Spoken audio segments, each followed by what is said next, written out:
Here's my Triumph Tiger Cub Trials Replica, and it's not the genuine article. It's not a T20C or a T20T or a TR20 or anything really, but a lot of its features and specifications closely resemble the original specifications, so I thought I'd talk a little bit about this one. It's one that I've had for a very long time. It's quite difficult to explain how it came about really, but I bought what ought to have been this bike when I was about 15 years old. A friend, an older friend, had promised me first refusal on it and then sold it to another older friend who did eventually sell it to me, and sadly he's no longer with us. He was taken way before his time, but there's a few little features on this bike that he made. He worked as a welder fabricator at one time, and he made up this footrest and brake pedal arrangement, which may look a bit agricultural. In fact, I tidied this up a bit. I chamfered it off. It was quite deep all the way around there. It was made out of this width of flat bar all along. I drilled the holes and shaped it, but I kept it because he made it, and the footrest. The engine is one that came out of the Triumph Super Cub, and I think I built this using lots of new parts, probably when I was in my very late teens or early 20s, and I put it in this frame that I painted and gradually built this bike up. And what had happened was the Trials Cub itself that I bought was still on the road, but getting rather tired and worn out, but still going and still taxed and MOT'd. So I built this engine up ready for it, and then I thought, well, the other engine's still going, so I carried on. And what I did was I thought, oh, I've got a spare frame. I'll paint the frame up and put the engine into the frame, so I'll have an engine and frame, and I'll just have to sort of nab the wheels and forks and things off the other one when it does expire, and then I'll do that one up and I'll conjure up some more bits and pieces to complete that bike later on. Well, as it happened, some wheels and forks came my way, so by default I sort of ended up building this bike while the other one still existed but was very tired, and later on I actually did rebuild and restore that one as well. That's now my blue and white sports cub, which we have taken rides on YouTube, not many, but I'm hoping to bring that out again soon.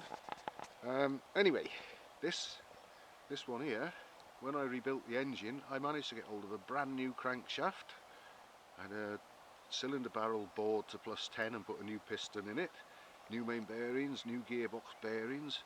I think I put new valves and guides in it, but I also ported and polished the head.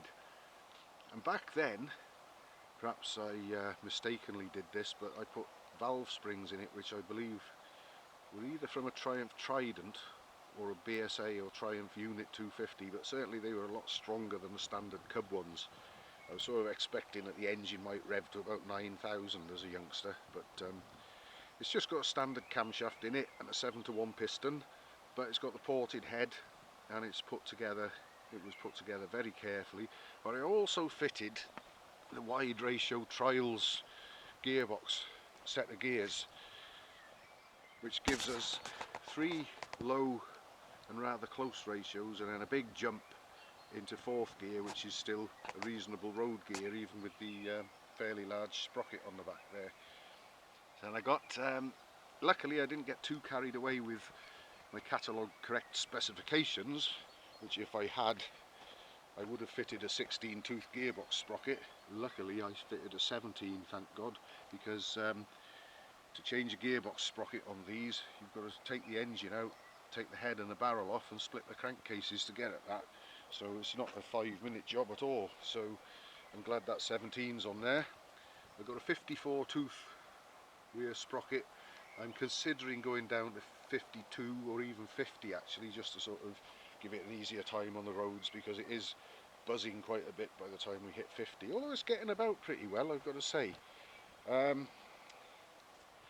But I'll be reviewing that soon, because I'll be changing the rear tyre before too long. I think there's a 418 tyre on there. I've got the wide swing arm, but there's not much room between the tyre and the chain guard and the swing arm and everything, so I think when I change the tyre I'll probably go back to a 350/18 on it for a bit more space, a bit more clearance for everything, and that in itself would lower the overall gearing. So I think, yeah, a 50 or a 52 tooth sprocket on there is probably on the cards.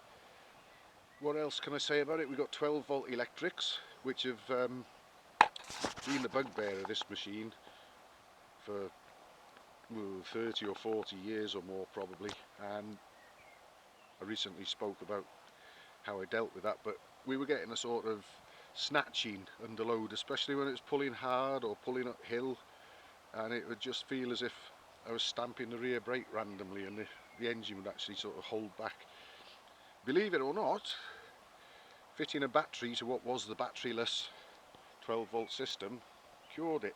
So I think that somehow, I think the alternator may have been building up excess charge or something and fighting back against the engine.